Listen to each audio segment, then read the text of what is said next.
mucho, resulta demasiado técnico, sentiros libres de interrumpirme y preguntarme lo que sea, ¿vale?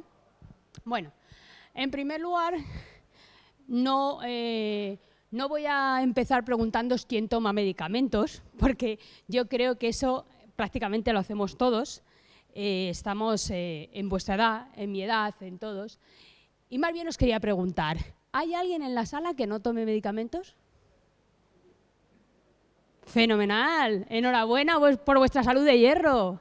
Oye, si queréis podéis ir a tomar un café. Pero bueno, yo creo que es un tema que a todos nos interesa, porque incluso, aunque no los tomemos personalmente, yo no podría haber levantado la mano, yo tengo un tratamiento crónico, yo creo que la mayoría de la gente los utilizamos más o menos habitualmente, sino para cosas puntuales, de lo cual de verdad que me alegro mucho por vosotros. Pero también a veces tenemos que saber también utilizar los medicamentos como cuidadores. Si tenéis la fortuna de tener padres muy ancianos que todavía vivan con vosotros, pues probablemente recaiga en vosotros los cuidados. Y cuando uno es muy anciano y tiene una salud muy deteriorada, obviamente es el cuidador principal el que se encarga de la medicación y de todos los cuidados. En cualquier caso, yo creo que esto es un tema que a todos nos interesa y con esa idea, cuando contactaron los responsables de este programa tan interesante de la universidad, pues yo creí que esto podía ser una buena aportación para todos y que podría ser interesante. Y he intentado un poco enfocarlo en ese sentido, ¿vale? Vamos a empezar un poco directos, vamos a empezar haciendo un poquito de examen de conciencia, ¿vale? Una de las cosas importantes para que los medicamentos funcionen adecuadamente es utilizarlos bien, lo que se llama el cumplimiento. Hay un concepto que es la adherencia, que es un poco más amplio, pero respecto a los medicamentos, lo que más nos afecta es el cumplimiento. La adherencia es un concepto muy rimbombante, ¿no?, que se inventaron los expertos, pero que nos vienen a decir que para que el tratamiento funcione tenemos que hacerlo como hay que hacerlo. Y como nos ha dicho el médico que hay que hacerlo, como nos ha dicho el farmacéutico o como los investigadores que han llegado a desarrollarlo saben que funciona. Entonces, según la OMS, es el grado en que la conducta del paciente sigue la medicación, una dieta o una modificación de hábitos de vida de acuerdo a las recomendaciones del profesional sanitario, ¿vale? Entonces, a priori, todos intentamos hacerlo bien, evidentemente, ¿no? Si hay algo que nos preocupa a todos es nuestra propia salud, eso sin duda alguna. Pero fijaos que cuando empezamos a ver estadísticas, vemos que el 50% de los pacientes no somos adherentes, no lo hacemos bien. A veces aposta y a veces sin querer, por desconocimiento. Y si ya nos vamos a ver las proporciones de las edades, pues vemos que cuanto mayor es la edad, peor es el cumplimiento, probablemente asociado a una polimedicación, a un deterioro cognitivo, etcétera, pero lo real es que, bueno, ya con 18, 31 años todavía lo hacen bastante mal, pero con 81, 91, pues la cosa va a peor. Entonces, lo primero que yo me estaría preguntando, si fuera de vosotros, es ¿y cómo lo estaré haciendo yo? Porque me ha dicho esta muchacha que ha venido aquí que hay un montón de gente que lo hace mal, que no creo que tenga intención de hacerlo mal, ¿no? Entonces, vamos a pasar un pequeño cuestionario. Como había pensado haceros a lo mejor un Kahoot o algo así, pero es un poco rollo, hay que estar con el móvil. Yo sé que vosotros estáis muy puestos en las nuevas tecnologías y seguro que lo tenéis súper superado, pero complica un poco la vida, la verdad es que lo hace hasta más lento, ¿no? Y luego sale una estadística y no sé qué. Y yo creo que esto podemos hacerlo nosotros mentalmente y como no hay tanta confianza, por lo menos no conmigo, para que me contéis vuestros resultados, ya cada uno internamente ve qué puntuación tiene. Y si quiere comentarlo con el compañero porque le tiene mucha confianza, pues que lo haga y si no, queda para cada uno, ¿vale? Esto es un cuestionario muy sencillito que se pasa realmente a los pacientes para ver si son adherentes, ¿vale? Entonces, en estas primeras preguntas, cada no tenemos que contabilizarlo como un punto, ¿vale? Así que vamos a pensar nosotros mismos si olvidamos tomar la medicina algunas veces, si es un no, tenemos un punto, lo hacemos bien. Dice, algunas veces las personas no se toman las medicinas por otras razones que no sean el propio olvido. En las últimas semanas ¿Ha habido alguna vez que nos haya pasado eso? ¿Sí? ¿No? ¿Y alguna vez hemos dejado de tomar alguna medicación sin decírselo al doctor, simplemente porque nos parece que no nos va bien ese medicamento? ¿Nos hemos auto quitado la medicación? Y nos pasa a veces que salimos de casa y no tomamos la medicación simplemente porque no nos hemos acordado de llevarla. Viaje, comida con amigos fuera de casa, que a lo mejor la medicación la tomas a mediodía y entonces no la tomas simplemente porque se te ha olvidado llevarla. Las siguientes preguntas puntúan un poco diferente. ¿Se tomó sus medicinas ayer? En este caso, el punto positivo lo da si respondemos sí. Y cuando sentimos ya que estamos bien, y decimos, si es que ya esto, vaya una lata tomarme esto, no me hace falta ya, ¿para qué? Tantas pastillas. ¿Sí o no? El 6 y el 7 puntúa otra vez, el no es un punto. ¿Y alguna vez sentimos que es una lata, que es un fastidio tener que llevar a cabo e ir cumpliendo con todo y tomármelo todo en su momento y a su hora? ¿Sí o no? Y la última pregunta, tenemos que hacer un poco más cálculo mental, ¿eh? Dice, ¿con qué frecuencia le es difícil recordar que debe tomar sus medicinas? Si nos pasa muy rara vez, entonces nos puntúa un 1. Si nos pasa a veces, un 0,8. Normalmente será un 0,4. Y si siempre, un 0. ¿Vale? Hemos ido haciendo los cálculos mentales, más o menos de qué puntuación tenemos. ¿Las tenéis en mente? Vale. Más de 8 puntos. Lo hacemos fenomenal. Alta adherencia. Muy bien. 6, 8, media. Ni bien ni mal. Estamos ahí, podemos mejorar. Y 5 menos, ya lo hacemos bastante regulero. ¿Vale? Entonces, ¿qué podemos hacer para mejorar este cumplimiento del tratamiento? Hay varias estrategias, ¿vale? Luego veremos. Pero lo que sí es verdad es que esta falta de adherencia tiene consecuencias. Consecuencias para el propio sistema. Por eso hay programas para incentivar la adherencia. Porque no se trata solo de lo mal parado que sale el paciente, que evidentemente, ¿no? Tendrá una peor calidad de vida, una menos esperanza de vida, una peor salud, pero también para el sistema sanitario, porque estamos utilizándolo mal. Nuestro sistema sanitario es financiado, es de copago. Entonces, todo lo que nosotros no hagamos bien va a redundar en complicaciones para nosotros y para el sistema sanitario que tiene que atendernos, ¿no? Entonces, un mal uso quiere decir que no tienes bien controlada la patología o que tienes unas reacciones adversas que podrían haberse evitado. A lo mejor te lleva incluso a estar hospitalizado, a ir más al médico, a usar otros fármacos a lo mejor para remediar los problemas que te han provocado estos, porque a lo mejor no los has utilizado bien. ¿Y todo esto a qué nos lleva? Pues para el sistema, que es muy importante la sostenibilidad del sistema. No olvidemos que vosotros, esto a veces cuando se lo cuento a los alumnos me miran con cara de ¿qué dices? Pero nosotros nos acordamos todavía de cuando todo era gratis, ¿no? Con las recetas rojas, todo estaba financiado. Y llegó un momento que hubo que cortar. Tuvieron que cortar. Los expertos dijeron que no había más dinero. Entonces, esto para el sistema, el gasto es muy importante, ¿vale? Un mal uso conlleva mayor gasto.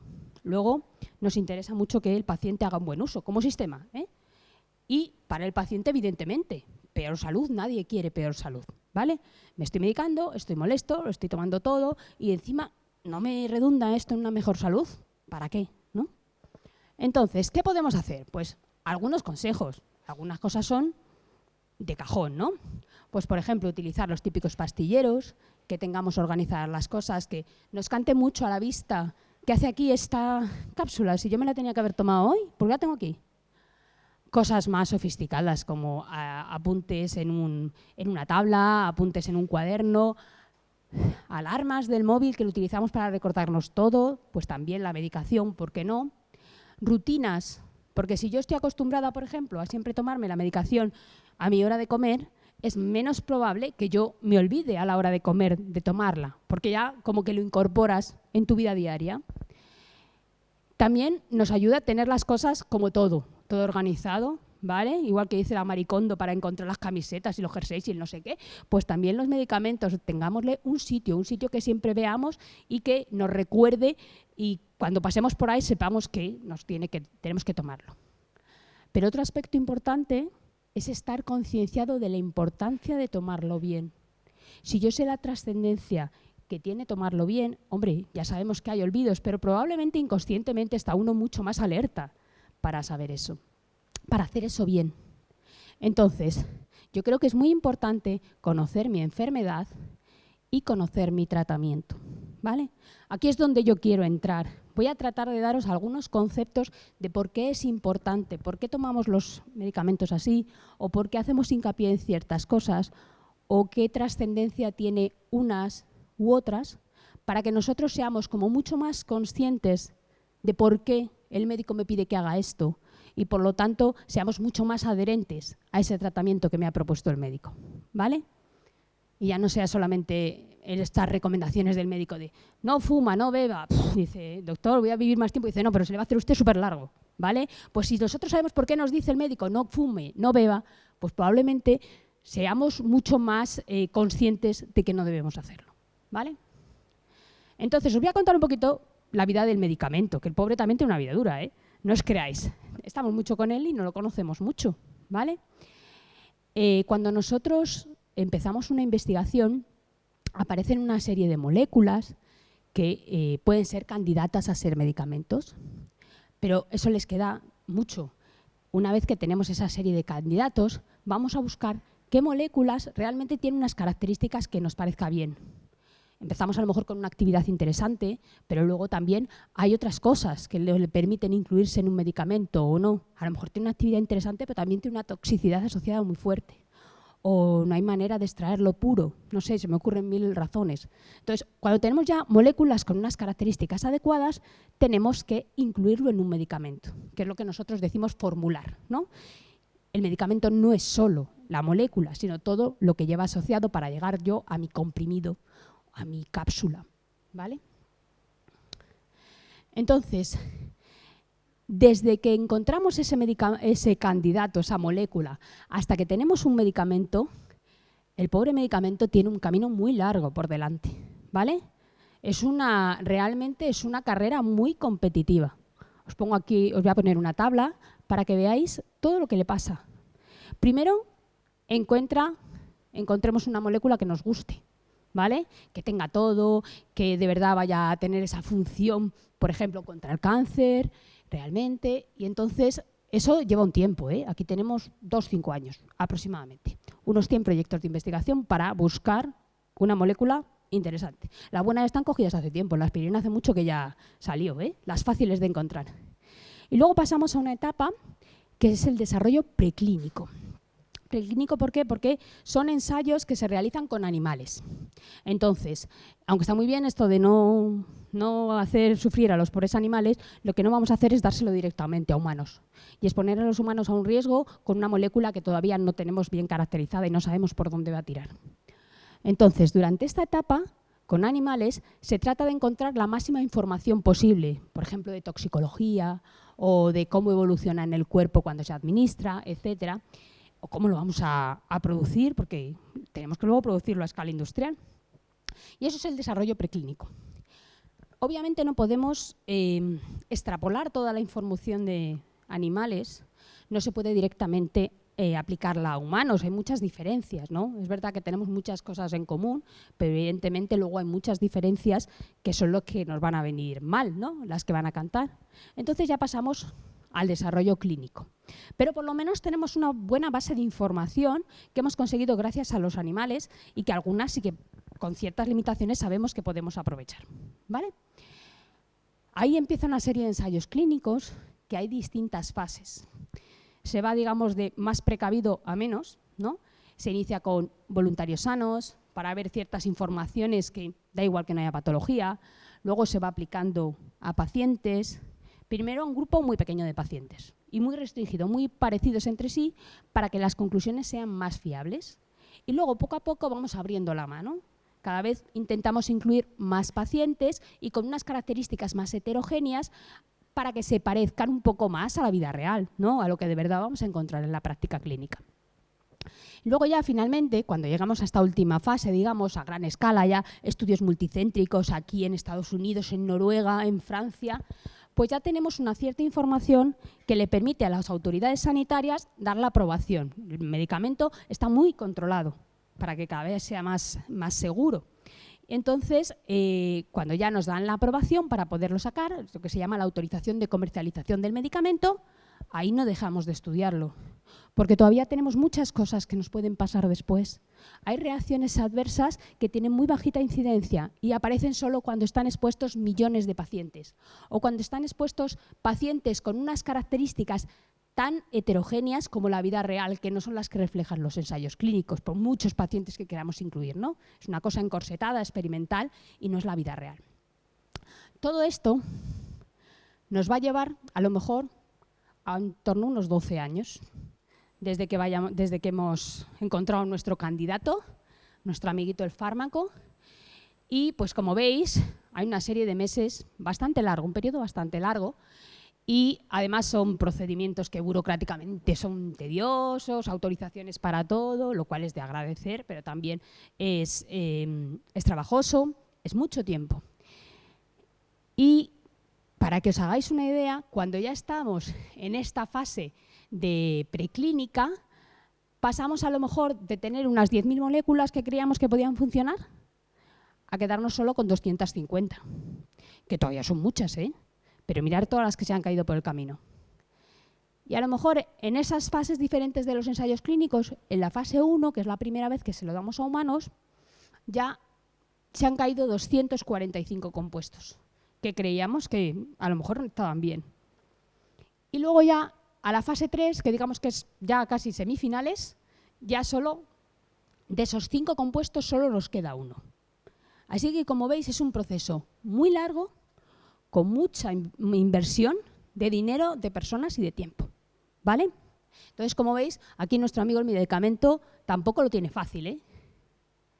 Pero vamos, llevamos aquí un rato hablando y vamos a definir un poco más qué es un medicamento, ¿no? Llevo un rato aquí dándoos la tabarra y todavía no tenemos claro qué es un medicamento.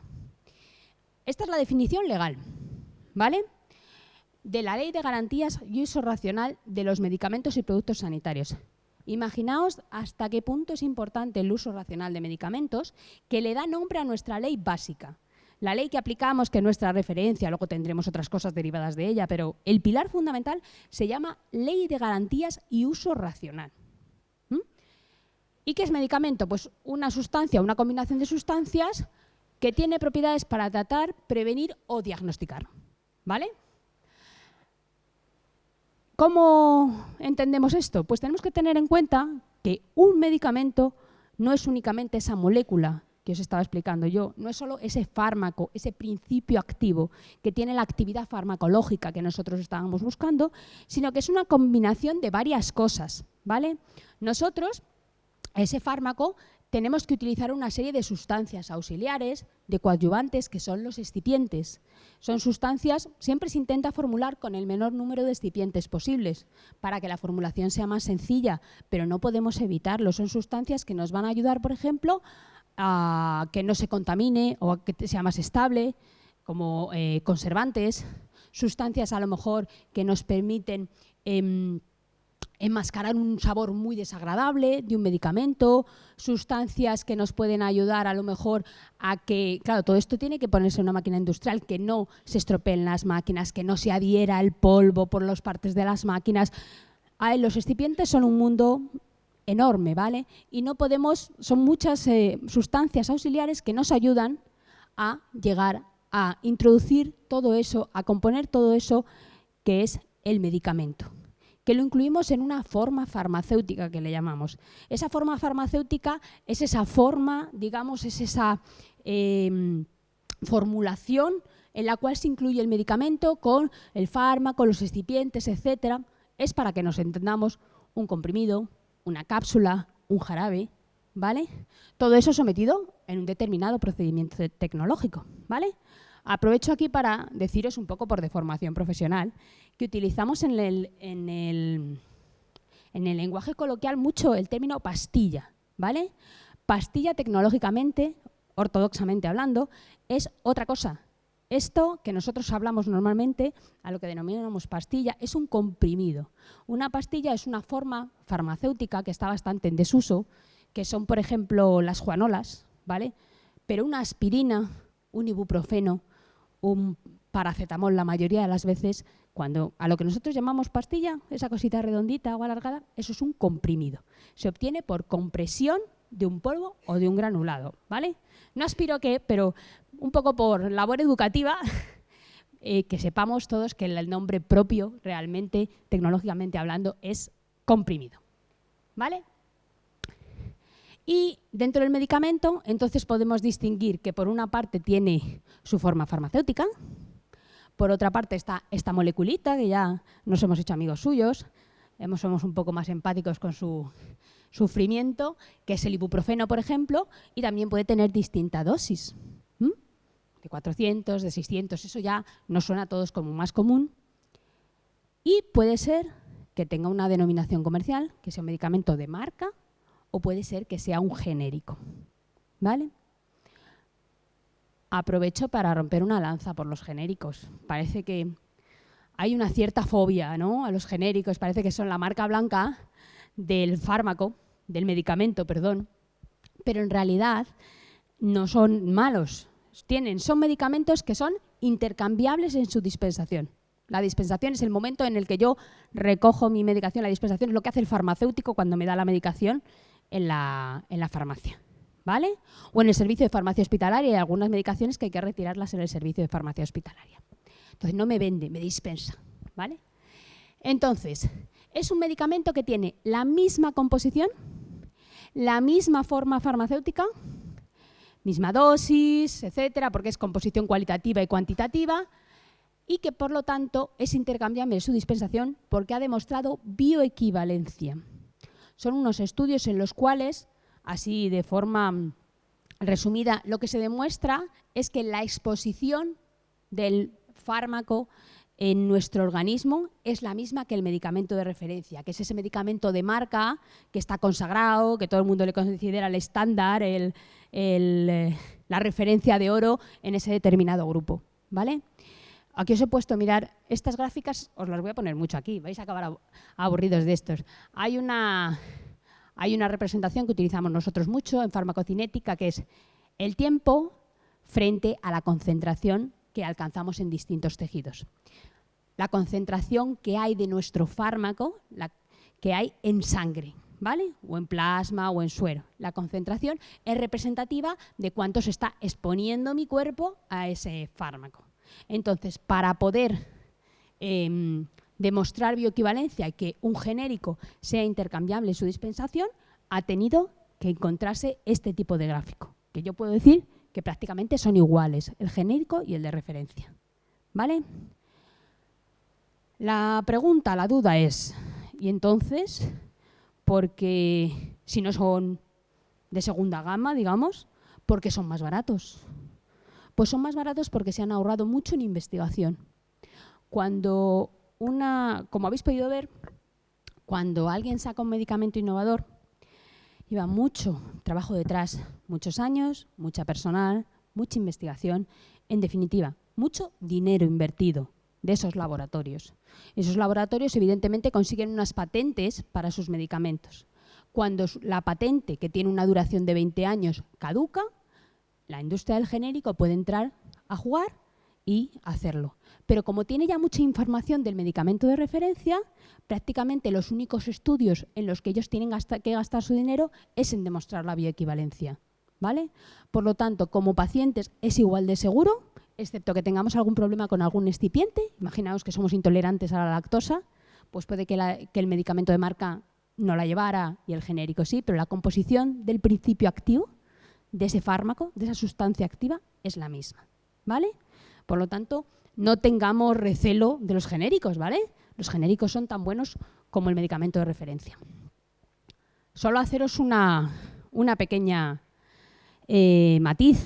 Si, por ejemplo, estamos hablando, imaginaos, de una insulina, hay medicamentos que se llaman biológicos porque no se producen por síntesis química, sino por microorganismos o algún tipo de mecanismo biológico, y cómo se producen así no son exactamente equivalentes, ¿vale? Porque hay mucha variabilidad de unos a otros.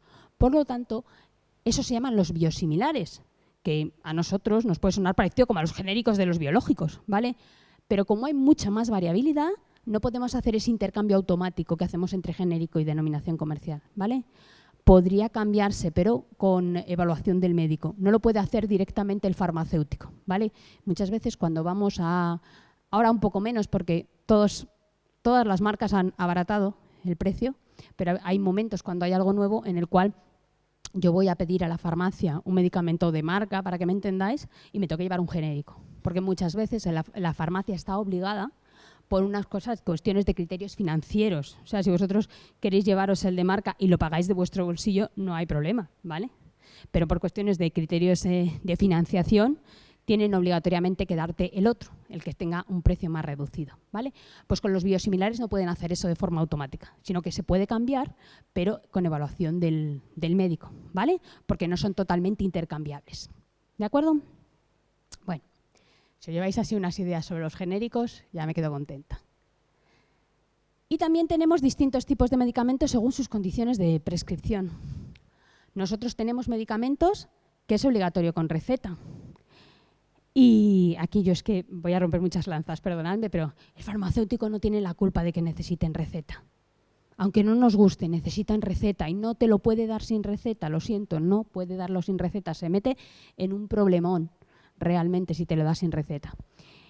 Y incluso hay medicamentos que no están financiados, o sea que los voy a pagar, y también son con receta, porque se establece que es necesario una supervisión, un seguimiento, un diagnóstico especializado, pero por otras razones han decidido excluirlos en la financiación, ¿vale? Entonces necesitamos receta igualmente, aunque a veces paguemos, hay medicamentos que no están financiados, pero que están obligados a prescribirlo con receta y a dispensarlo con receta. Otra cosa es que pudiera ser una receta privada, también vale una receta privada, evidentemente. La cuestión, el hecho de que lo pagues o no es una cuestión de financiación, pero el hecho de que esté prescrito por un médico es una cuestión de seguridad, de seguimiento, de diagnóstico, de que estiman que es necesario la intervención de un facultativo médico. Y luego sí tenemos medicamentos que no están sujetos a prescripción médica. Os he puesto aquí esta imagencita porque para recordaros que siempre en el medicamento vamos a tener en los envases de los medicamentos arriba a la derecha algunos simbolitos. Y este simbolito, que es un circulito, ese significa que necesita receta, ¿vale? Así que siempre que encontremos un medicamento con este simbolito, nos van a pedir receta, ¿vale? Lo digo porque si estáis en casa y sabéis que se os ha acabado el medicamento y tenéis que pedirlo, que vayáis ya con la idea de que sin receta no os lo van a dar, ¿vale? Y luego, si tenemos una serie de medicamentos que se ha estimado que están como muy contrastada su seguridad, el uso es muy generalizado, hay muchos años de experiencia y que se pueden dar sin receta, que se puede dispensar en la farmacia sin receta. Eso sí, pues cosas como para dolores de cabeza, para sintomatología de catarros, todas esas cosas, todos sabemos los medicamentos que podemos llevarnos sin receta, ¿no? Pero sí que en nuestro país, gracias a Dios, estamos muy controladitos, porque si nos vamos a otros lugares, al mundo anglosajón y tal, pues sí que podemos hacerlo. No podemos comprarlo como un paquete de sal. Tenemos que ir a la farmacia para que por lo menos haya un profesional sanitario que intervenga y que nos aconseje y que si pedimos algo muy... a lo mejor nos parece que son síntomas de algo que es muy banal y al farmacéutico a lo mejor le salta una alarma de cuidado, indaga un poquito más, te pregunta y entonces hay por lo menos la intervención de un profesional sanitario y no lo cogemos como en el supermercado, como puede ocurrir por ejemplo en Estados Unidos, ¿vale? Lo cual yo creo que es de agradecer. Pero sí que son sin receta, pero venta en farmacias. Y otra cosa que creo que os puede interesar para comprender los medicamentos y lo que pasa y por qué una cosa sí y otra no y tal, es ver un poquito qué pasa cuando yo me tomo un medicamento.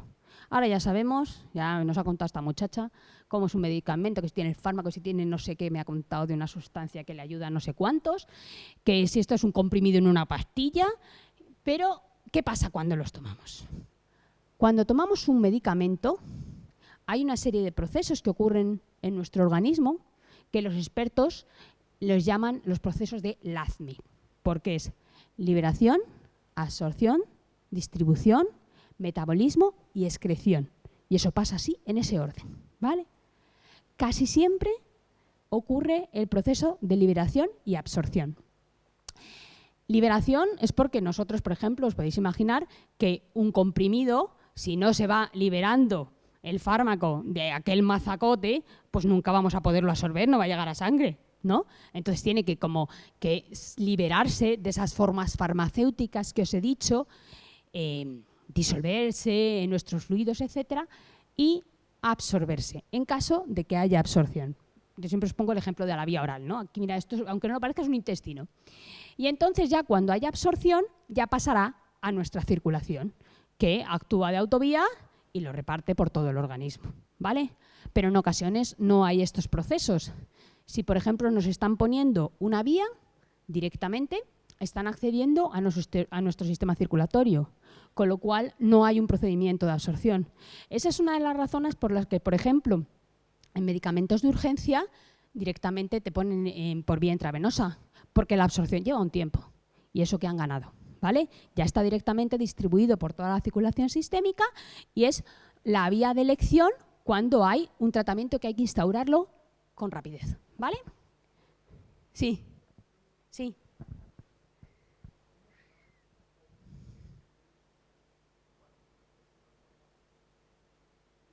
Uh-huh.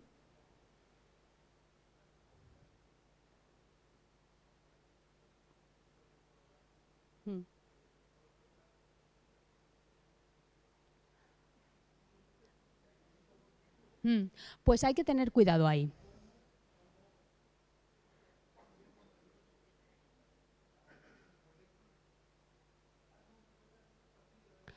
Pues porque las moléculas tienen una cierta tendencia a ir hacia ciertos receptores, digamos, por ejemplo, imagínate, si yo tengo un anticoagulante, ese anticoagulante tiene acción sobre los sistemas de la coagulación y salvo que tenga algún efecto adverso, no le va a hacer nada a, no sé, a si me duele un pie, no le va a afectar. Luego, es verdad que ahí entra también la formulación. A veces tenemos problemas de esa selectividad. Por ejemplo, un ejemplo que yo creo que todos entenderemos. Sabemos que cuando los pacientes reciben quimioterapia se les cae mucho el pelo, ¿no? ¿Eso por qué es?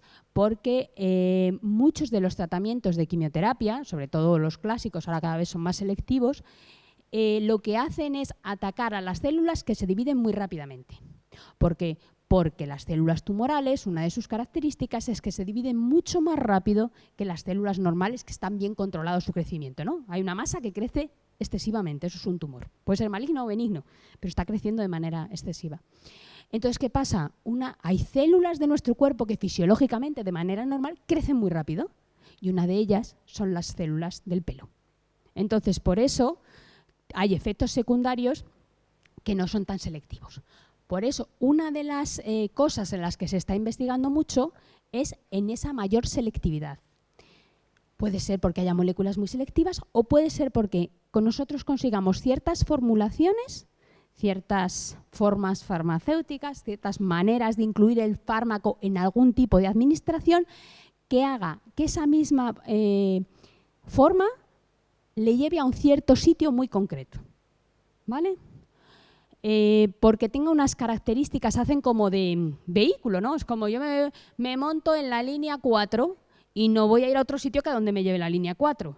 Pues si yo consigo formular una determinada forma farmacéutica en la que incluye un fármaco que normalmente se distribuiría por todo el organismo, pero yo lo incluyo en eso, hago que no vaya a todo el organismo y no vaya a esos otros órganos donde a lo mejor tiene un efecto no deseado, ¿vale?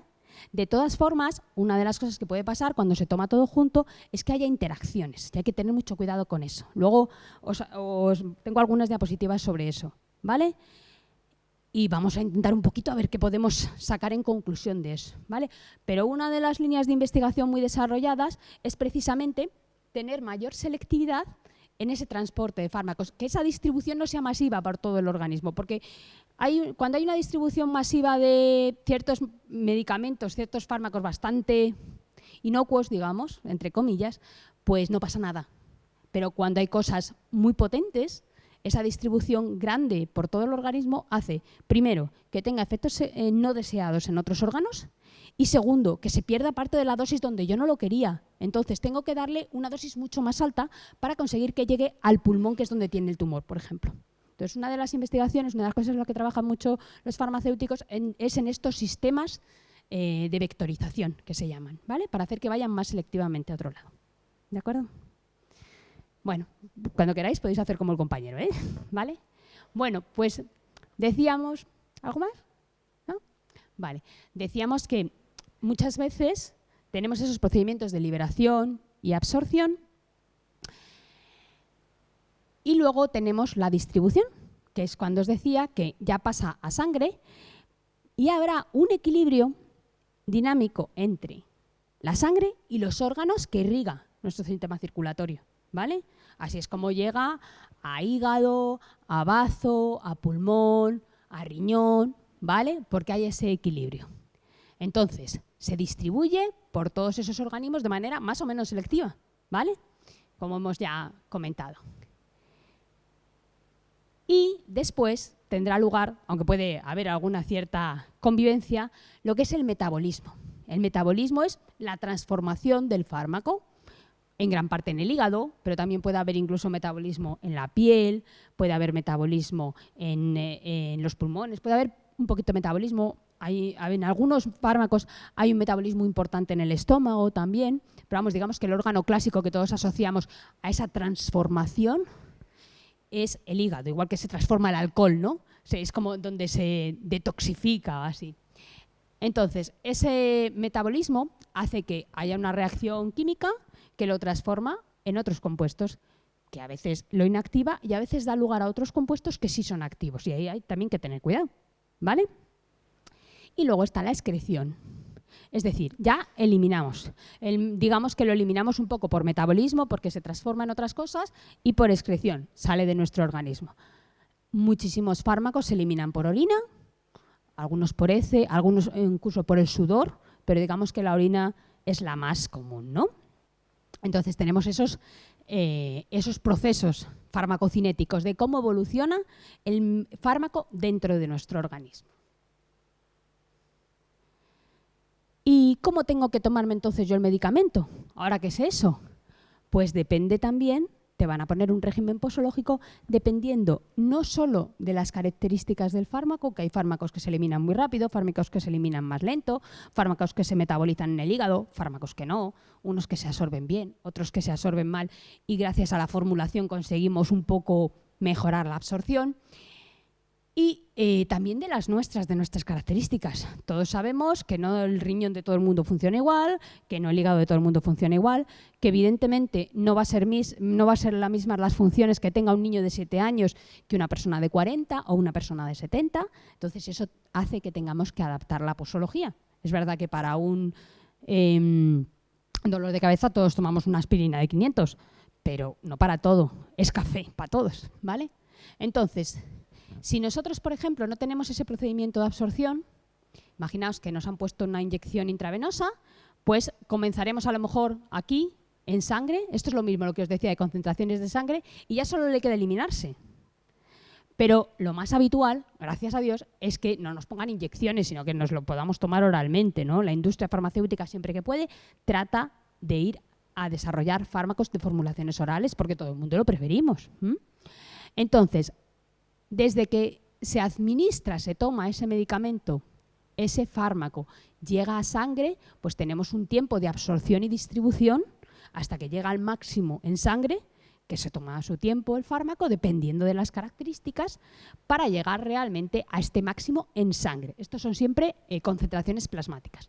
Y luego en esta época ya solo le queda eliminarse, ¿vale? Por eso nos tomamos una aspirina y no a los 5 minutos se nos ha quitado el dolor de cabeza, ¿vale? Hay que darle tiempo para que llegue. Y luego ya se elimina. ¿Qué pasa? que nosotros normalmente no tomamos uno. Cuando tenemos un dolor de cabeza sí, pero si estamos en un tratamiento crónico, lo que vamos a tomar es un comprimido cada 8 horas, cada 12 horas, cada 24, lo que proceda. Y eso, aunque vemos estas pequeñas montañitas que sube y baja, cuando está llegando al momento de la bajada es cuando nos dicen, tómese otro comprimido. Y entonces, dependiendo de las características, estas montañitas o se mantienen o van subiendo incluso, ¿vale? Porque queda un poquito de la dosis anterior, un poquito de la dosis anterior, un poquito de la dosis anterior. Y como veis, el médico, cuando nos pone un tratamiento, nos da una posología que le llamamos, que es cuánto te tomas y cada cuánto te lo tomas. Entonces, ese intervalo, ese cada cuánto te lo tomas y esa dosis va a depender de las características del fármaco y de las características del paciente, ¿vale? De manera, como veis aquí, los intervalos, es decir, la frecuencia, hace que tengamos concentraciones bastante diferentes y la dosis también, ¿vale? Entonces, en función de esas características, nos van a decir, normalmente los médicos, cada cuánto tiempo lo tomamos y qué dosis tomamos.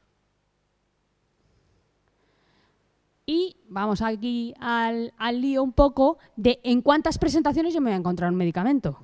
Porque os decía, si podéis no me digáis pastilla. Me quedo más contenta si salís diciendo comprimidos. Lo mismo os dicen, qué redicho. Pero sí, comprimidos, cápsulas y demás. Los medicamentos se presentan en muchas formas farmacéuticas. Muchas. Yo en esta charla me he centrado en las de vía oral, ¿vale? Porque creo que en otras, por ejemplo, en las inyecciones intravenosas, en las administraciones subcutáneas, excepto que seáis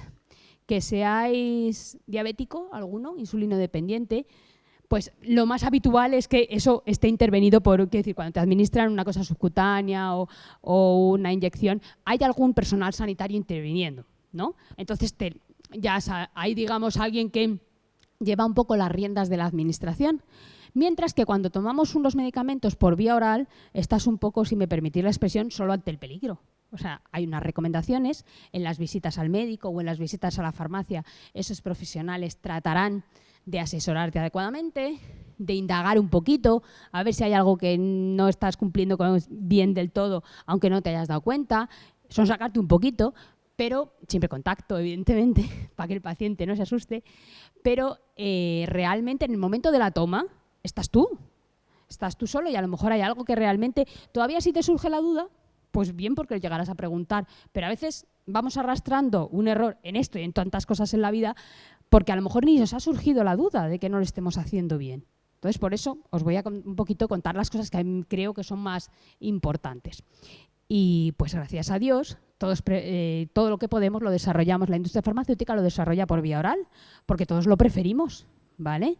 Todos lo preferimos, evidentemente, mucho más invasivo que nos ponga una inyección, un supositorio, un enema o cualquier otra forma. Si podemos tomarlo, mucho mejor. Evidentemente, como pacientes lo preferimos y la industria farmacéutica también lo desarrolla todo en ese sentido. Por eso, el mayor porcentaje de medicamentos, siempre que se puede, son para vía oral. ¿Vale? Entonces, yo entiendo que tanto si es para nosotros mismos como si somos el cuidador de alguien de mayor edad, en ese momento es cuando realmente no tenemos un asesoramiento y por lo tanto creo que es donde mejor podemos aplicar la información que os puedo dar yo en esta charla, ¿vale? Por eso, formas de vía oral, comprimidos, las pastillitas, ¿vale? Cápsulas, que son estos tubitos alargados, que también los conocemos mucho, y también podemos encontrarnos sobres. Los sobres en sí mismos no son una vía farmacéutica, por si alguien desde el punto de vista tecnológico, sino que os lo pongo aquí por lo que tengan de contenido. Podemos tener lo que nosotros vemos como sobres, ¿no? Pues puede tener dentro bien un polvo, una mezcla de polvos que en realidad no será el fármaco solo, ojalá es con unos recipientes, pero una mezcla de polvos, o una mezcla de granulado. Muchas veces también como materia prima para las otras formulaciones, en la industria farmacéutica, en vez de trabajar directamente con los polvos, hacen un procedimiento para que se formen como unos aglomerados, como unas bolitas, que son los gránulos, que tienen una serie de ventajas desde el punto de vista tecnológico, de la composición, de la mezcla de todos los componentes en cada bolita, del tamaño y tal. No os quiero enrollar mucho, pero en ocasiones lo que tenemos son granulados, que son como aglomeraditos en vez de un polvo fino, ¿vale? Como decíamos, lo que más hay en nuestro arsenal terapéutico, que le llaman, son comprimidos. y tenemos muchos tipos de comprimidos. Los más normales les llaman convencionales, los comprimidos que no tienen nada específico, que están destinados para llegar a nuestro estómago, luego irán al intestino, se absorberán donde fisiológicamente sea más adecuado en función de sus características y punto. También tenemos otros comprimidos, que digamos que los más conocidos son los efervescentes, pero también los hay que son para disolver o para formar una suspensión en un vaso de agua y que en cualquier caso nos los vamos a tomar ya preparados en el vasito de agua, ¿vale? Y luego también hay algunos que son destinados a la boca, ¿vale? Que pueden ser o bien para masticarse o pueden ser a lo mejor para disolverse la boca o para hacer una pequeña suspensión en la boca. Muy a menudo son para acción local. Por ejemplo, para que os hagáis una idea, los medicamentos estos que utilizamos que son como anestésicos para cuando nos pica la garganta y tal, pues lo que hacemos es disolverlo en la boca como un caramelo, no nos los tragamos, ¿vale? Y luego además tenemos algunos que para ciertas condiciones lo que nos interesa es que no sufran en el estómago. Tiene una formulación específica para que pasen en el estómago sin deshacerse, sin disolverse, sin liberar nada y que accedan al intestino. Y ahí en el intestino les pasa otra serie de cosas, si no, por defecto, efectivamente, en la digestión del estómago es cuando normalmente el comprimido se dispersa, se disgrega, libera el fármaco, etc. Y también tenemos unas formulaciones ya mucho más elaboradas que son para liberación controlada. Pueden ser como un depósito que vaya liberando el fármaco de manera paulatina. Y ahí tenemos un montón de cosas, ¿no? No es un comprimido simplemente de comprimir el polvo granulado, sino que tienen ya una estructura mucho más compleja, de distintas capas, distintas coberturas, lo que sea, porque los hay recubiertos también. ¿Con qué objetivo? Con tener distintos perfiles de esas concentraciones en plasma que os decía, pues puede simplemente retrasarse y empezar a liberar el fármaco más tarde, o ir liberando de forma pulsática, que dicen, o ir cambiando el perfil sin que sea solo retrasarlo. Bueno, ahí también tenemos un mundo, ¿vale? Pero nosotros como paciente lo que vamos a percibir es un comprimido, pero es un comprimido con una composición muy estudiada y muy deliberada, ¿vale? También tenemos cápsulas. Las cápsulas, digamos que las más habituales para nosotros, son las que llamamos cápsulas duras, con estas dos partecitas, ¿no? Como dos plastiquitos que se acoplan, que son normalmente gelatina, pero también tenemos cápsulas blandas, que son estas que son más elásticas, más flexibles, más blanditas, ¿vale? Muchas veces son transparentes, otras no, pero que no se pueden abrir fácilmente si no las rompes. También hay cápsulas gastroresistentes, que su objetivo es llegar al intestino y superar esto. Entonces tiene una cubierta específica para que aguante las condiciones del estómago. Y dentro de las cápsulas, es verdad que muchas veces hay polvo, simplemente, pero a veces tenemos aquí una variedad brutal. Podemos tener dentro granulados, mini comprimidos, mini cápsulas, mini pellets, líquidos. Bueno, podemos tener muchas cosas, ¿vale? Entonces, como veis, luego ya os haré un poco más hincapié de esto, la formulación es muy compleja y esa costumbre que tenemos a lo mejor de abrirlo y echar el polvito no es muy recomendable, ¿vale? Porque cuando tiene una formulación es para algo y se ha trabajado mucho para algo, ¿vale? Bueno, también tenemos las formas líquidas orales. Los jarabes, pero tampoco es muy apropiado llamarlo jarabe. El jarabe en realidad es cuando es una forma líquida, que es una disolución con muy alto concentrado, cantidad de sacarosa, de azúcar, ¿vale? Luego le añadimos más cosas, pero el vehículo inicial es una disolución muy concentrada de sacarosa, ¿vale? Y tenemos, bueno, aquí deciros que he ido buscando las imágenes más bonitas y más representativas de cada caso. No me patrocina nadie, ¿eh? He ido poniendo cosas que reconozcamos, ¿vale? Podemos tener básicamente dos tipos: soluciones o suspensiones. Ahí la suspensión ya os lo pongo porque nos complica un poco más la vida como paciente, ¿vale? En ocasiones tenemos la suspensión preparada, ¿vale? Y lo que nosotros percibimos es también un líquido, 250 mililitros, una botellita, pero a veces nos piden que la preparemos nosotros. Y ahí está el lío, ya nos han complicado. Sobre todo nos pasa mucho con los niños pequeños, los antibióticos y tal, y nos toca prepararlo. Entonces, importante, aquí tenían un grafiquito tan mono, los del Colegio de Farmacéuticos de Coruña, que digo, se lo voy a pampirear.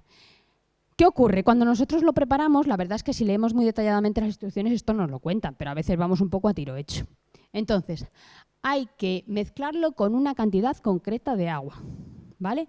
Y hay que ser bastante cuidadoso porque esa cantidad concreta de agua es lo que nos va a dar la concentración que tiene y por lo tanto no es lo mismo que hayamos diluido hasta aquí, bueno, diluido no porque formamos una suspensión, que hayamos añadido agua hasta aquí que la hayamos añadido hasta aquí. Y luego nosotros nos vamos a tomar una cucharada o 2 mililitros con una jeringa. Entonces, si yo no he preparado bien la concentración, esos 2 mililitros no tienen lo que yo tenía que tomar, ¿vale? Entonces, consejos. Normalmente te dicen que previamente golpees la botella para quitar el polvo que se haya adherido a las paredes, ¿vale?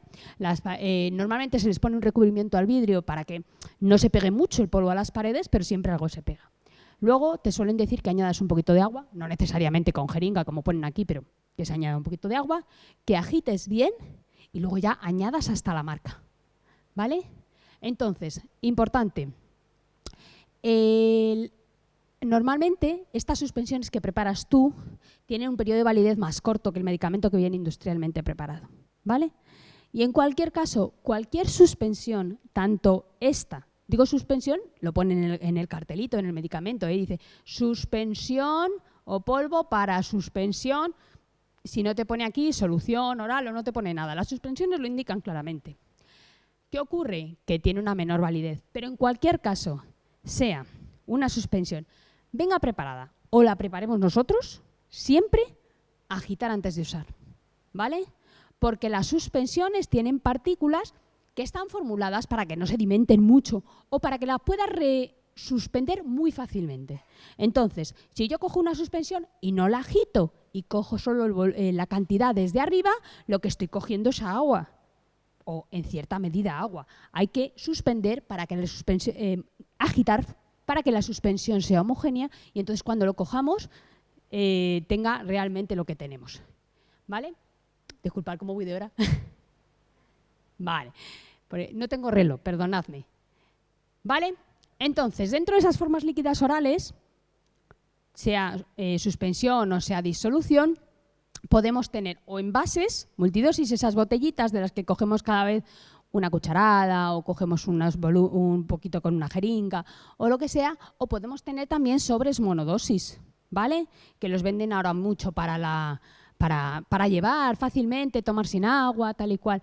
Esos sobres monodosis pueden ser o bien de granulado de polvo o bien para prepararlo, por ejemplo, esos que os decía, para preparar con un vasito de agua, pueden ser efervescentes o para formar una disolución o para formar una suspensión, o incluso ellos mismos pueden ser para tomar directamente, ¿no? Sobre todo, ahora han sacado varios así de analgésicos, pero vamos, el Almax de toda la vida lo conocemos todos, que sí lo puedes suspender en un vasito de agua, pero también te lo puedes tomar directamente, ¿vale? Y eso es para un solo uso.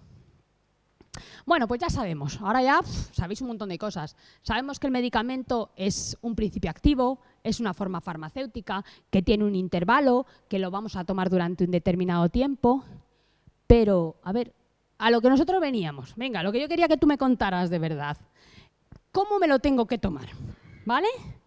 Vamos a ver cómo nos lo tenemos que tomar. A ver, ¿cómo debo tomar mi medicamento? Algunas recomendaciones generales. Comprimidos, y esto también con cápsulas, pero los comprimidos convencionales, sin más, con abundante agua, un buen vasazo de agua para que no se quede pegado. ¿No nos ha pasado alguna vez que lo hemos tomado con poco agua y pasa, pero tiene la sensación de que ha rascado, ¿no? Pues nosotros no queremos que se nos quede pegado en las mucosas, porque ahí no queremos que se deshaga, ahí no queremos que, por ejemplo, contaros, por ejemplo, aparte de que moleste, que si os dais cuenta, las cápsulas, por ejemplo, están hechas de gelatina. La gelatina está elegida como uno de los componentes de la cubierta de las cápsulas precisamente porque a temperatura corporal funde. Todos hemos preparado, es otro tipo de gelatina que la gelatina de los postres, pero a poco calor que tenga funde. No queremos que se nos estropee ahí, se nos fastidie un poco con las mucosas, ¿vale? Entonces, en general, con abundante agua. ¿Por qué? Porque salvo que sea una formulación específica, lo vamos a tener que tragar entero, ¿vale? Hay comprimidos que son como de superficie un poco, la notamos así como mate, como rugosa. Hay otros comprimidos que son brillantitos, suaves, la superficie se desliza fácilmente. Esos son los comprimidos recubiertos. Esa cubierta que tiene, ese recubrimiento, propiamente hablando, recubrimiento, puede ser de dos tipos. Puede ser porque tenga una función, por ejemplo, darle gastroresistencia para que no se deshaga en el estómago, o que sea una de esas formulaciones muy complejas que os decía, que está formada para que haya una liberación controlada y entonces esa cubierta sea un polímero que solo a determinados pH se libere o con determinadas condiciones. Hay cosas muy complejas formuladas. O puede ser que sea solo para tener una posibilidad de que esté recubierto de algo que deslice bien, que no sepa nada. A lo mejor estamos simplemente con esa cobertura, con ese recubrimiento, luego digo yo que habléis bien, con ese recubrimiento estamos enmascarando un sabor horroroso de los fármacos. Ya sabemos que en general no se caracterizan por sus buenas características. Entonces, lo suyo, salvo que sean medicamentos específicamente para fragmentar, es que si encontráis ese tipo de medicamentos, nos los tenemos que tragar entero. No vamos a echar por tierra toda esa formulación súper compleja que ha hecho un señor para que se libere a las 6 horas y no a las 2. Entonces, ante la duda, puede ser que tenga un recubrimiento que sea no funcional, que sea simplemente para protegerlo a lo mejor un poco más de la humedad, para protegerlo que se deslice bien, para quitar un sabor, pero como no sabemos tanto, por si acaso vamos a tragárnoslo entero, ¿vale? Aunque sí es verdad que hay algunos comprimidos, aquí os he puesto, no se ve tan bien como yo lo vería, el famoso Sintrón, ¿no? Que ya tiene una marca, porque tiene unas posologías muy complicaditas, que a lo mejor un día tomas medio, otro entero, otro un cuarto, ¿vale? Esos evidentemente sí vienen para fraccionar, pero los habituales, mejor tragarlos enteros, por si acaso, ¿vale? Además, si tienen este tipo de cobertura, este tipo de recubrimiento, aunque no sea funcional, está pensado para algo. Por lo tanto, aunque solo sea por facilidad tuya, no los mastiquemos, ¿vale? O no los trituremos, salvo con un problema de deglución y saber que no tiene una cobertura por un recubrimiento. ¡Ay, se me ha metido la cobertura! A no ser que sepamos exactamente que el recubrimiento es no funcional y tengamos un problema de deglución, un anciano con un problema de deglución grave, se lo pueden triturar. Pero si no por defecto, si no tenemos problemas de deglución, tragados enteros, ¿vale? Pero es verdad que hay comprimidos que no son los convencionales, que los hay especiales, como pueden ser los efervescentes, los dispersables, los solubles, que decimos que los preparamos en un vaso. ¿Sabéis una de las razones por las que esos no se preparan esas formulaciones? Porque, por ejemplo, un comprimido efervescente nos lo tomamos ya disgregado. No tiene que pasar dentro de nuestro organismo ese paso de que se rompa en trocitos pequeñitos y por lo tanto se libere de trocitos pequeñitos, sino que nosotros ya nos lo tragamos en trocitos pequeños. Con eso que conseguimos, la liberación será más rápida y como la liberación es más rápida, absorberá más rápido y tendrá efecto antes. Un analgésico, por ejemplo, digo que todo el mundo conocemos, suele ser más rápido el efecto de una aspirina efervescente que de una aspirina normal, ¿vale? Por eso. Y luego también hay algunos que son masticables, son comprimidos masticables, a lo mejor no son de los más comunes, pero hay comprimidos masticables que son para masticar, ¿vale? Y luego los que son para la cavidad bucal, eso que os decía, bucal, solubles, dispersables, son para la cavidad bucal, no nos los traguemos, ¿vale? Es para mantener en la boca, ¿vale? Y bueno, un caso muy particular, los famosos sublinguales, para problemas cardíacos, ¿vale? Pues debajo de la lengua y ahí lo dejamos que se disuelva. ¿Por qué? Porque la mucosa hay una absorción muy rápida en la mucosa de la lengua. Por eso hay determinados fármacos que queremos que hagan una acción muy rápida que están formulados para vía sublingual. ¿Vale? Cápsulas. Ya os lo he adelantado. No me las sabráis. ¿Vale? Si están incluidas en una cápsula será por algo, aunque sea porque sean más estables, aunque sea porque se tragan mejor, aunque sea porque deslizan mejor, pero también puede ser que tengan una función concreta, ¿vale? Que no sea simplemente un recubrimiento sin más, no sea más que un envase vacío. Entonces, mejor, en ocasiones sabemos que hay personas con problemas de degluciones severos que se les abre y se toman, pero cuidado con eso. Preguntad si se puede hacer al farmacéutico, es que normalmente que tenemos más a mano, ¿vale? Sobres, pues depende. Algunos son para disolver o para suspender en agua, otros para tomar directamente, como decíamos. Y en las formas líquidas multidosis, que os decía, para vía oral, importante, tomar la cantidad prescrita, ¿vale? Si nos dicen 2,5 mililitros, 2,5 mililitros, no 3. Cuando no es tan importante la cantidad exacta, generalmente no te vienen sistemas de medición tan exactos. Te vienen a lo mejor cucharitas, algo así, pero cuando es muy exacto, sí. Y yo creo que en cualquier caso no es mala idea tomarlo siempre con una jeringa, que la podéis comprar una jeringa sin la punta, sin lo que pincha, ¿vale? Para inyectar, y ahí sí podemos coger los 2 mililitros, los 3 mililitros, ¿vale? Y si son suspensiones, perdonad que me ponga pesada, agitar siempre antes de usar, ¿vale? Porque si no, no tenemos una suspensión homogénea, así que podemos estar cogiendo mucho o poco, pero no cogemos de algo homogéneo que sabemos lo que tiene, ¿vale? Si es una suspensión que además es de esas que hemos tenido que preparar nosotros, que no han venido de fábrica, pues cuidado con los periodos de validez. Normalmente te dicen poquito periodo de validez, ¿vale? ¿Dudas? ¿No? Interrumpidme cuando queráis, ¿eh? Vale. Vale, entonces, yo creo que si fuera vosotros sería como, yo he venido aquí que me ayuden y lo que tengo es un cacao casi peor, casi es algo peor, ¿no? Pues hay muchas cosas que saber, pero yo creo que nos podemos organizar y podemos conocer, aplicarlo a nuestro caso concreto. Pero si realmente estamos muy superados, no os olvidéis que tenemos aquí unos profesionales sanitarios que nos pueden ayudar, ¿vale? Y si tenemos un paciente muy polimedicado, en unas determinadas circunstancias que realmente nos supera, existe un servicio en las farmacias que son los sistemas personalizados de dosificación. ¿Lo conocéis? ¿Lo habéis utilizado alguna vez? Bueno, pues nosotros podemos pedirle al farmacéutico que nos eche una mano en esto de prepararnos la medicación. Y va más allá que un simple pastillero. Cobran un poco, porque es un servicio que no está regulado, pero tampoco es una cosa muy cara, ¿vale? Tienen que cobrar porque es un servicio adicional a la dispensación. Entonces, bueno, cada uno más o menos estima lo que es, pero no es algo que puede merecer bastante la pena, ¿vale? ¿Qué son estos sistemas? Pues lo que hace el farmacéutico, nosotros, digamos que recibimos la medicación y el farmacéutico nos lo pone en unos dispositivos tipo blister parecidos a los que nosotros recibimos industrialmente, pero bajo su supervisión, controlado por un personal, con su intervención, con todo lo que le avala esa formación que tiene de profesional sanitario, el farmacéutico que es el especialista en el medicamento. Esto requiere pues también un consentimiento informado por vuestra parte, está formado de forma protocolizada, hay unos procedimientos normalizados de trabajo, está todo hecho de forma profesional, ¿vale? Va más allá de lo que nosotros podíamos entender por un pastillero, ¿vale?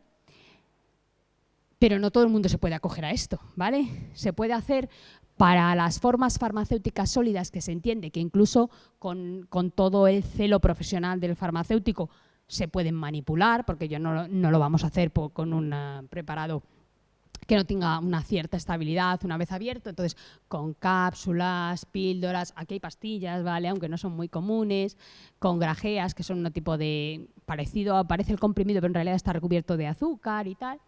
Bueno, pues con esos comprimidos, en general, comprimidos y cápsulas, es lo que para formulaciones orales, son las que se pueden incluir. ¿Y quiénes son los candidatos que se pueden aprovechar de esto?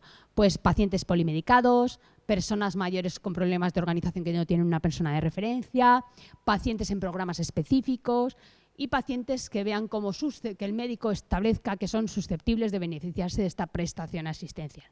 O sea que yo creo que si somos un paciente polimedicado, con realmente que esto nos supera y tal, yo creo que podemos hacer uso de este servicio, ¿vale? Entonces espero que ese agobio, ahora si ya estéis ya como este señor feliz, que dice, bien, bien, ya me he enterado yo de algo, ya tengo una posibilidad de consultar y hayáis obteniendo información de un nuevo servicio que podéis solicitar en las farmacias. No lo hacen todas, pero sí podéis encontrarlo. Y ya para incluir algunas precauciones en la toma de medicamentos generales que podéis necesitar. En general, un poco en la línea de lo que he preguntado al compañero. Si podemos, lo mejor es tomar por separado los medicamentos.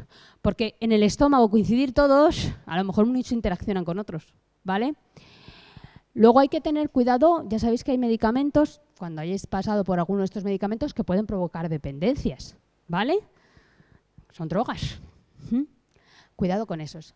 Luego hay determinados medicamentos que pueden tener reacciones de fotosensibilidad. Es decir, que tenemos que tener precaución porque pueden dar reacciones problemáticas cuando nos da el sol. Entonces tendremos que saber esos medicamentos. Tienen un pictograma que no es obligatorio del todo, pero suelen incluir dentro en el envase que tiene fotosensibilidad, ¿vale? También sabéis que hay medicamentos que, cuidado, porque producen algo de sedación, algo de menos nivel de alerta y, por lo tanto, no se puede conducir o manejar maquinaria peligrosa. ¿Pasa algo?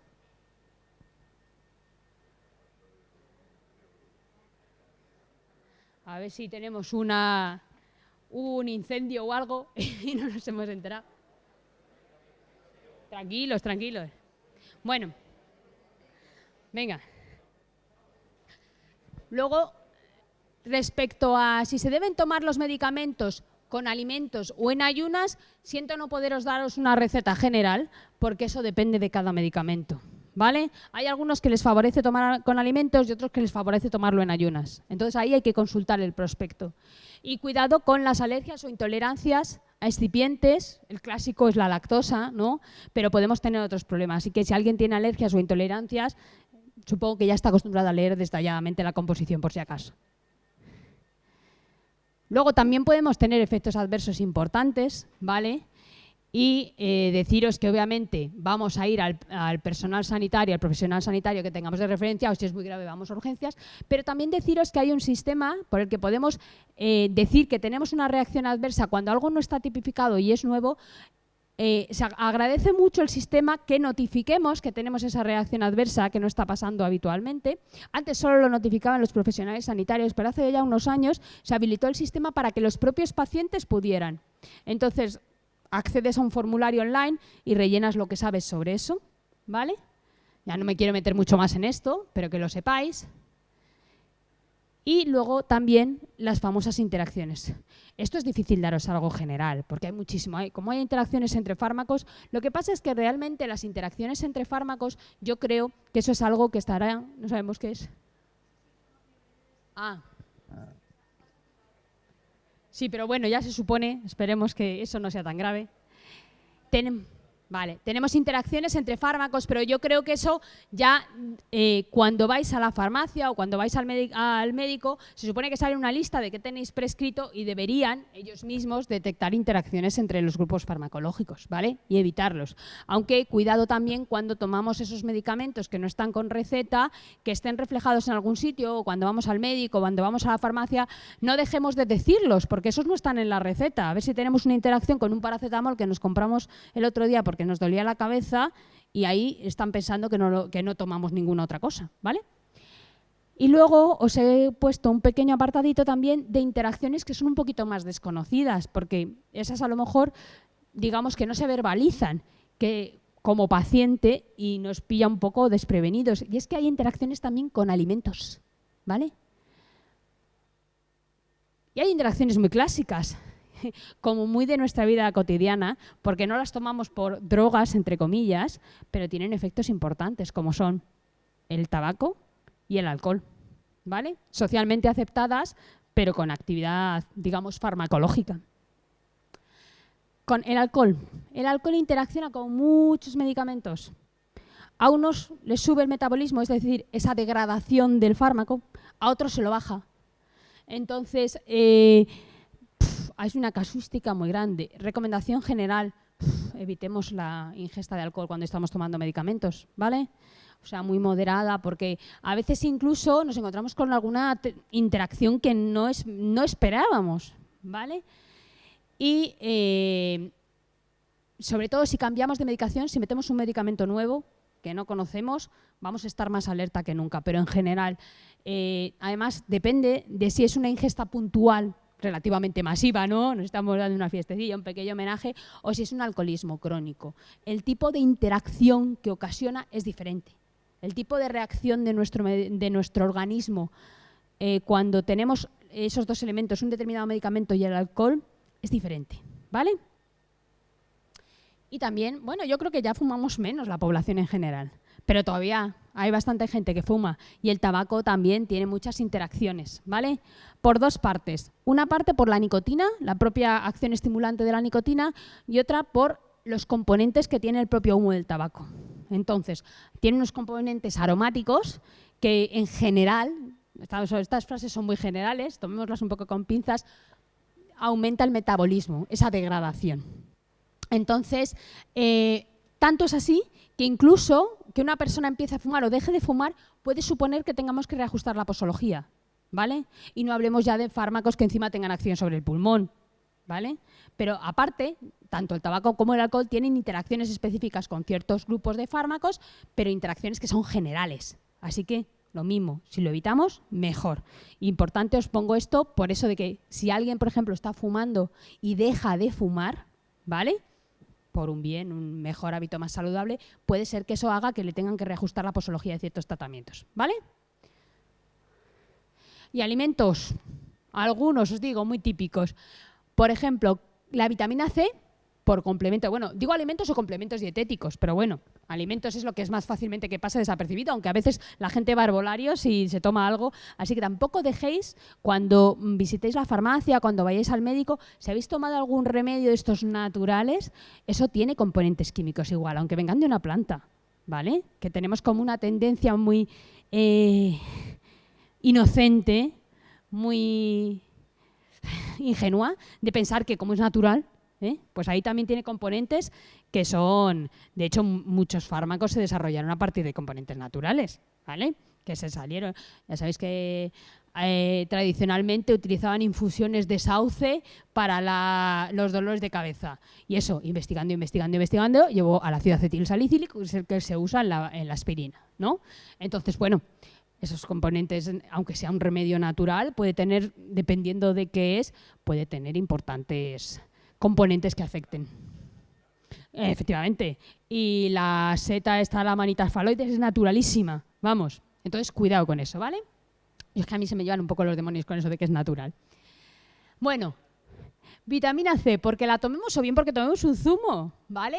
Pues, por ejemplo, puede aumentar la absorción del hidróxido de aluminio que normalmente no se absorbe mucho. Por ejemplo, imaginaos el típico, el Almax, no me acuerdo, el Gaviscon, el no sé qué. Muchos de esos protectores gástricos que hacen como una película son sales de aluminio. Entonces, a lo mejor esas cosas que normalmente no se absorben, con la vitamina C puede dar problemas de absorción. Sabéis que absorber aluminio no es muy buena idea, ¿vale? Luego, si estamos tomando anticoagulantes, el famoso Sintrón, ¿no?, la warfarina, bueno, el que habitualmente se utiliza es el Sintrón, pues hay determinados alimentos que si se toman de una forma grande puede tener altas dosis de vitamina K y la vitamina K tiene efecto anticoagulante.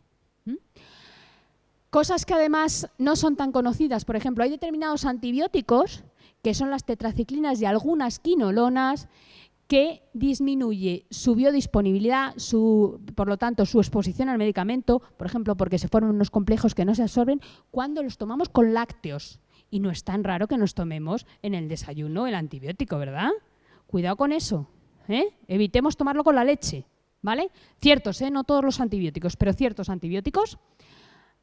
La cafeína, pues eso sí sabemos, ¿no?, que el café es estimulante, entonces ciertos ansiolíticos, ciertos medicamentos para el insomnio, pues disminuirían sus efectos.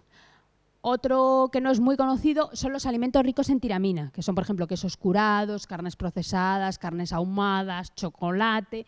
Hay determinados antihipertensivos, que les llaman los IMAOs, los inhibidores de la monoamina oxidasa, son un grupo específico de antidepresivos que si se toma con estos alimentos ricos en tiramina puede provocar crisis hipertensivas. Esto normalmente, pues, como es más específico, los pacientes que a lo mejor están medicados con eso lo conocen, ¿vale? Pero puede ser que algún día se hayan pegado un susto hasta que lo han conocido. Y luego hay un alimento que yo creo que aquí no es muy conocido, pero que en otros países sí se toma mucho, que es el zumo de pomelo. Y el zumo de pomelo también tiene unas interacciones con un montón de cosas, ¿vale? No ya por la vitamina C, sino por otros componentes propios del pomelo, ¿vale? No lo he detallado aquí porque ya me parece mucho y porque yo creo que aquí no tomamos mucho zumo de pomelo, pero sí, ¿vale? Entonces, otra duda importante cuando vamos a tomar un medicamento es ¿qué pasa si me lo he olvidado? Y me lo tenía que haber tomado a las 8 de la mañana y digo a las 12 de la mañana, anda leche, la pastilla de la tensión, uf, ¿y ahora qué hago? Pues tampoco hay una receta mágica, depende del medicamento, consultar el prospecto. A veces te dicen tómelo inmediatamente y a veces te dicen espere a la siguiente toma. Me pasa como lo de los alimentos, si es en ayunas o si es con un alimento, lo siento, pero no puedo dar una fórmula general, depende del medicamento, ¿vale? Pero lo que sí, que nadie se le ocurra, pues como me lo he olvidado y me tocaba ya a mediodía, pues me tomo 2, ¿vale? ¿Por qué? Porque en algunos casos puede pasar esto. Imaginaos que tenemos un medicamento, esta famosa gráfica aquí con los niveles en sangre y el tiempo, que imaginaos que a partir de este nivel tiene toxicidad. O sea, nosotros no queremos superar este nivel, porque entonces nos vamos a intoxicar, ¿vale? No intoxicar de morirnos a lo mejor, aunque en algún caso puede que sí, pero sí de tener efectos secundarios importantes. Imaginaos que yo lo suyo es que aquí me tomara un comprimido, cada 8 horas otro, cada 8 horas otro, cada 8 horas otro. Pues así tendría yo estas montañitas, estas fluctuaciones de los niveles en sangre que están donde yo quiero, ¿vale? Imaginaos que de repente yo a las 3 de la tarde digo, hombre, que no me lo he tomado. Mira, me voy a tomar el de hoy, el de ahora y el de esta mañana, ¿vale? Entonces, en vez de tomarme aquí lo que me tocaba, me tomo 2. ¿Qué nos va a pasar? Pues que se me van a ir los niveles aquí, porque la dosis es mucho más. Y os recuerdo que aquí teníamos la intoxicación. Con lo cual, cuidado con eso, ¿vale? Yo creo que aquí todos tenéis una cierta conciencia de lo que es esto después de que os lleve dando la chapa hora y pico, pero cuidado porque a veces hay esa tendencia, ¡guau, ya me lo tomo, venga! Entonces, cuidado, ¿eh? Y ya os digo, consultar siempre el prospecto, ¿vale?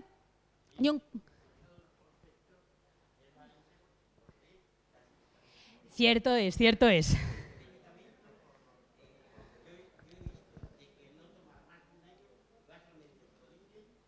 Pues cuidado con eso, ¿eh? Porque el médico tampoco es infalible. Eso también, aquí que no nos oye nadie, el médico tampoco es infalible, el farmacéutico tampoco.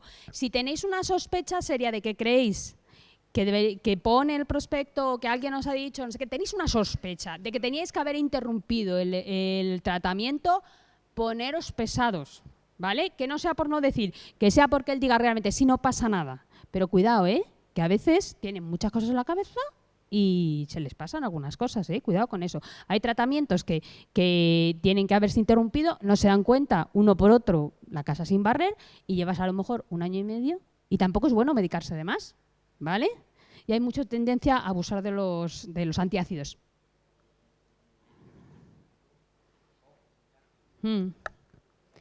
Sí, luego también hay una tendencia también a poner a lo mejor algún anticoagulante, no el Sintrón, que es muy agresivo, pero que sea a lo mejor un Adiro y te tiras 10 años con el Adiro y a lo mejor si te vuelve a evaluar el cardiólogo dice, pues a lo mejor no hacía falta, ¿vale? O sea que cuidado con eso también. Más vale ser pesado y que te diga el médico, cállese usted, ¿vale? Sí, cuidado con eso. Bueno, un caso particular son los antibióticos, ¿vale? No me quiero liar, aquí os había puesto si acaso unas preguntitas de qué sabemos de verdad de los antibióticos, pero la verdad es que tenemos un problema con los antibióticos, aparte de que nos genere a nosotros problemas como paciente, resulta de que el mal uso de antibióticos nos repercute a todos, ¿vale? ¿Por qué? Porque hasta el mal uso en veterinaria, hasta la mala gestión de los residuos genera que en el ambiente haya antibióticos que va a condicionar que puedan aparecer resistencias, ¿vale? Esto que puede sonar un poco exagerado puede llevarnos a la era preantibiótico. Si os acordáis, no os acordáis de que lo hayáis vivido, pero sabemos que había gente que antes se moría de un mal catarro o de una herida infectada, en una herida de guerra. Ahora mismo hay cosas de las que la gente se moría que con un antibiótico, desde que se descubrió la penicilina, lo arreglamos así. Cuidado, no perdamos esa posibilidad, ¿vale? Que nos están apareciendo resistencias a antibióticos muy importantes. Y esa resistencia a antibióticos no se la provocan al paciente que la ha usado mal, nos la provocan a todos. Porque las bacterias se lo cuentan todo, ¿vale? Me vais a permitir, pero están apareciendo las que llaman las superbacterias, bacterias resistentes a tratamientos que antes se curaban. Y hay gente, sobre todo en infecciones hospitalarias, que se muere de eso, ¿eh? Cuidado, como sociedad tenemos que usar bien los antibióticos. Pongo esto porque me encantan los cómics, creo que se queda uno muy con la idea, ¿no? Este estaba en portugués, dice, hoy desayuné ampicilina, ceftriaxona y ciprofloxacina. A mí los antibióticos me resbalan, ¿vale? Y esto para que os hagáis una idea, ¿vale? De alguna manera, así cómica, pero cuando una bacteria consigue crear un mecanismo de resistencia, ese mecanismo de resistencia se puede consagrar para el futuro, para otras bacterias. Entonces, como esto es selección natural y sobrevive el más fuerte, pues van a sobrevivir esas otras bacterias que han conseguido resistir a ese tratamiento. Y nos encontramos realmente con problemas muy gordos, ¿eh? Esto es algo que hay que frenar ya, ¿vale? Todos tenemos que hacer un uso responsable de los antibióticos, tanto nosotros como pacientes como los profesionales sanitarios en su uso, que no abusen. Todo el mundo sabemos ya que no se puede utilizar un antibiótico para un virus, ¿no? Pero bueno, hay que usarlos bien. Y usarlos bien no incluye solo no usarlos cuando no proceden, sino también hacer el tratamiento completo. Que parece que cuando a los 3 días ya me encuentro bien, digo como paciente, la responsabilidad como paciente, cuando a los 3 días ya me encuentro bien, pues lo voy a dejar de tomar. Cuidado, que no estás erradicando bien la infección y puedes provocar resistencias, ¿vale? Hay que tomárselo como debe uno tomárselo, ¿vale? Y aquí me permitís que haga un poco de publi, ¿vale? En toda esta va a empezar una semana con la concienciación del uso racional de antibióticos y vamos a organizar desde la Facultad de Farmacia concretamente una carrera popular. Si no queréis correr, yo no puedo correr tampoco porque soy un poco... no estoy entrenada, vamos a decirlo finamente. Podéis contárselo a vuestros hijos, nietos, sobrinos, lo que queráis. El que sea corredor todavía se puede apuntar para este domingo, ¿vale? Entonces, es un problema tan grave que hay un plan nacional para concienciar sobre esto, ¿vale? La carrera es gratuita, simplemente por dar publicidad al tema, ¿vale? Por concienciar a la población sobre el tema, ¿vale?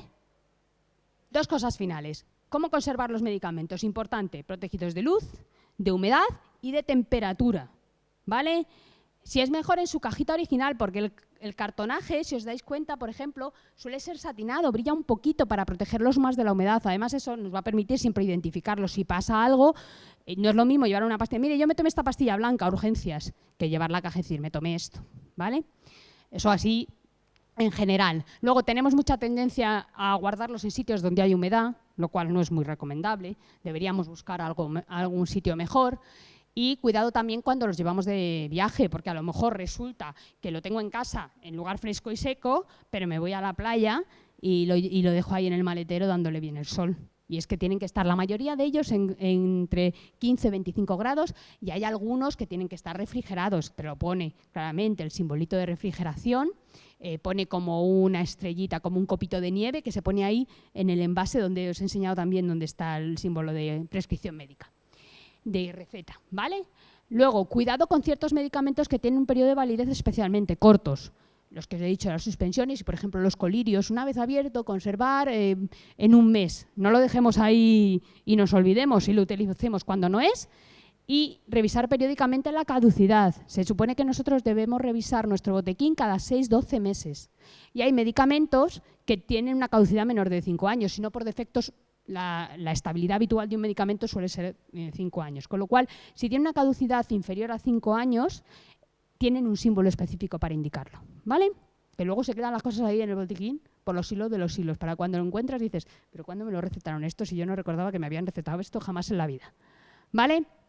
Entonces, al final, ¿los medicamentos son buenos o son malos? Son buenos, ¿no? Bien, sois de los míos. A mí me gusta más ¿no? Bien usados son buenos, mal usados pueden generarnos problemas importantes, resistencias, dependencias, interacciones, nos dejan para el arrastre. Pero usados racionalmente, sí, de hecho están desarrollados para ser seguros, eficaces y estables. Son las 3 características que siempre se buscan en un medicamento. Estables porque, obviamente, para que no se degraden y para que tengan un periodo de validez largo y lo podamos almacenar, ¿vale? Ideas para llevarse a casa, ¿vale? En general. Solo vamos a tomarnos los medicamentos que me hayan prescrito a mí. Eso de le funciona a la vecina, por favor, no, ¿vale? Junto con el no automedicarse, Llevaos también el no reciclar medicación de otros. O no esta, que me lo recetaron hace 2 años, sí, ¡buah!, me vino fenomenal, pero es que a lo mejor ahora no tienes el mismo proceso que antes. O te ha cambiado la función renal, o yo qué sé, no es la misma situación. Por favor, no os enfadéis con los farmacéuticos cuando no lo den sin receta, porque es que los que están sujetos a la receta es por algo, porque requieren esa seguridad que un médico lo haya recetado. Tomaros a las horas y en los tiempos y durante el tiempo. Si nos dicen 10 días, pues 10 días. Y hombre, no hace falta que sea a las 12:05, si es a las 12:30, vale, pero recordad esa curva. No se trata de tomármelo cuando no procede y ya estoy por los suelos, ¿vale? Conocer aquellas interacciones que podemos prever, a lo mejor nos pasa algo o a lo mejor es algo farmacológico que no controlamos, pero si sabemos que el alcohol mejor no tomarlo, pues hagamos el sacrificio de no tomarnos la copita de vino, ¿vale? Conservar adecuadamente y desechar en el punto SIGRE. Ya sabéis que en todas las farmacias hay un puntito que pone SIGRE. ¿Por qué? Pues porque no puede haber esos medicamentos en el ambiente. Ya os lo he dicho por los antibióticos, pero por muchas otras razones, ¿no? Que son sustancias que no pueden estar en nuestras aguas residuales incluso. Entonces, como decía, cada 6-12 meses, ya el punto SIGRE no se lleva solo el blister o los comprimidos, también la caja, todo lo que esté relacionado con el medicamento, ¿vale? Llevarlo todo, que si hay algo que no se puede llevar, ya dirá el farmacéutico, esto no, por ejemplo, jeringas no se pueden llevar. Ya él os dirá, esto no, mejor pecar de exceso que de defecto. Y precaución con esos productos de validez corta que hayamos preparado nosotros mismos o que sepamos que tienen muy poquita validez, ¿vale? Bueno, pues nada, ahora ya que conocéis a nuestro amigo el fármaco, que se ha convertido en nuestro gran amigo el medicamento, pues espero que haberos podido ayudar y haberos dado un poquito de información útil.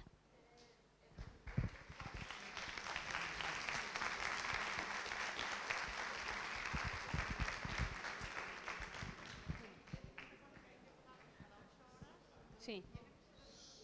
Hombre, no puede haber alguna variación, pero no.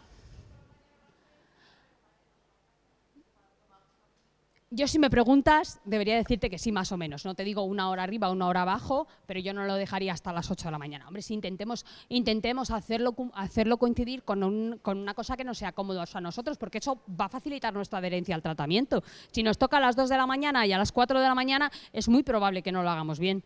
Pero bueno, tratad más o menos de no decir, da un poco igual.